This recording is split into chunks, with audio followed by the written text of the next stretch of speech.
Hello guys, Power Morning. Kasama natin ngayon si Miss Jasmine Malonzo, isang magaling na real estate agent, no? So, ngayon tatanungin natin siya sa mga naging investment niya sa real estate.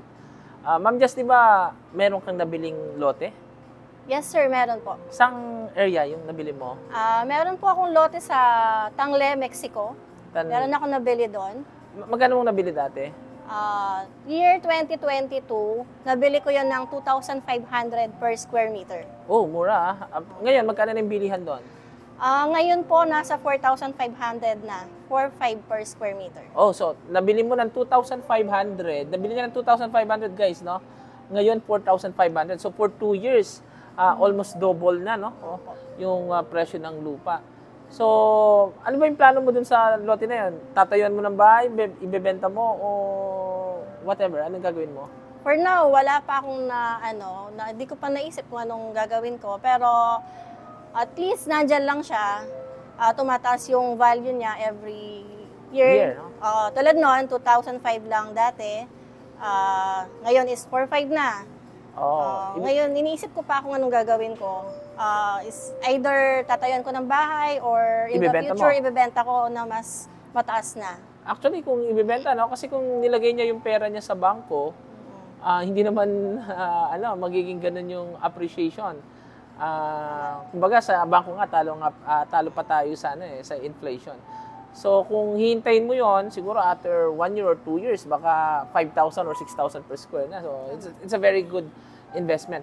Tapos may nabalitaan ako, meron ka pang binili sa may Magalang, Pampanga, tama ba? Yes sir, meron po tayo sa Bria Magalang. Sa Bria Magalang. May nabili po ako doon. Ano yung unit? Di ba iba-ibang unit kasi yung mga sa Bria? So, anong unit ang nabili mo sa Bria? Meron po akong Bitina, yung townhouse sa Bria Magalang. Townhouse, up and down, no? Up and down po siya. So, townhouse siya. Ano siya, regular unit or corner unit? Corner unit po yun. Meron siyang extra lot. Magkano mo siyang nabili yung corner unit na yon? Ano po siya, 1.2 million.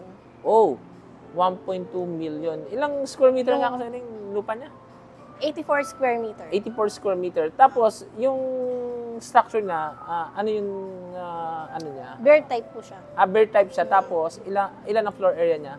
Floor area niya nasa 40 plus. 40 plus square meter. Square meter. Pero ngayon, magkano lang presyohan sa Bria? Kasi nabalitaan ko, yung inner unit pa lang, almost 2 million. Magkano kasi yung inner unit? Opo sir, nasa 1.9 na yung inner unit ngayon. Yung unit ko is corner lot, 84 square meter. Nung nakuha ko siya, is 1.2 million lang.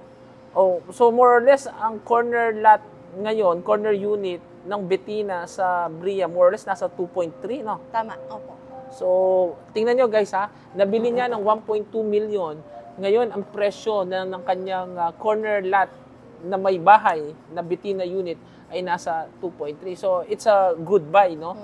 So, technically, yun po yung sinasabi namin. Whenever you want to invest, pumunta kayo dun sa mga property na kumbaga talagang alam natin, mag-a-appreciate ang value. Baka sabihin naman ng iba, meron property na hindi nag-a-appreciate. Meron din po.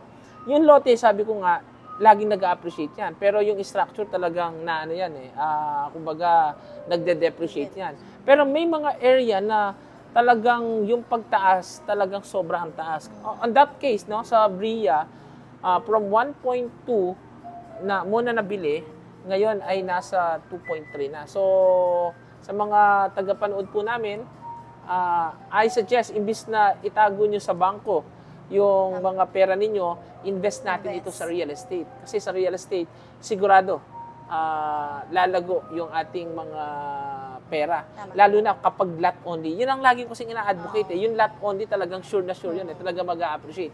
Whether it's a regular residential lot, a farm lot, or a memorial lot, sigurado yung appreciation. Pero in this case, bumili si Miss Jas ng may structure, pero appreciated pa rin ang value. From 1.2 ngayon ang presyo na nasa 2.3 na. So, I guess, thank you Ma'am Jas, no, for sharing your investment story. Sana marami pa tayong mga kababayan ang mag-invest sa real estate. That's all for now. Power Morning po sa inyong lahat.